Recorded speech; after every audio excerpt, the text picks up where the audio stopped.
So I went to school in Arkansas, I went to college in Arkansas, and one summer I decided to stay on campus, and every summer they had a sleepaway camp for underprivileged kids from around the state and around the region.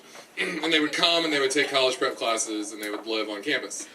And these kids were definitely underprivileged, and they were great kids, and they took math and science classes. I don't remember exactly how we found out that we had a lice infestation, but we had a lice infestation. So me and the other counselors went to our camp director and we were like, listen, you need to get some nurses here and deal with this, because this is gross. And he was like, oh, no, the contract that you signed, the part that says, you know, additional duties as needed, that sort of falls into your additional duties. So we had to sit each of the kids down in front of us and like literally like check their hair for lice and give them lice treatments. It was really bad. Like, we had to send this one girl home, and it was her first time away from her 5 brothers and sisters, and she was having this fantastic time, and we were like, listen, you know, we've given you 3 lice treatments, and it's not going away. We can cut your hair, we can send you home. And she was like, I don't want to cut my hair. So we had to send her home.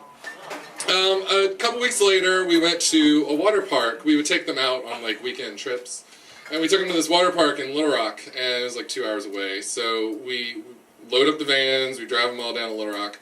We're walking around, or I'm walking around the water park. You know, I'm not, you know, going down slides or anything. I'm just hanging out. And these kids come up to us and they're like, you know, Amanda's in the water slide and she's stuck. And we're like, what? And they're like, she's stuck, look. And so we look up and there's paramedics coming at the slide from both ends. And apparently what had happened was she got scared because she thought she was going too fast going down the slide. So she stuck her foot up. And it got caught on the top of the slide and just like bent back, and she broke her leg. So that was that. And then, and so she was in a cast for the rest of the summer. And the way it worked was that all the camp counselors were TAs for, like, our professors taught these classes for these kids, and each one of us was a TA for a different professor. So my professor that I was a TA for was one of the math professors, and he was teaching the kids all about probability and statistics. Now, what is the best way to teach underprivileged youth about probability statistics? Gambling. It's like, really, is this the best skill to be teaching these children? So we learned all about craps, we learned all about roulette. To this day, I know that craps is the only game where you have better odds than the house. But anyway, that was my summer of camp counseling.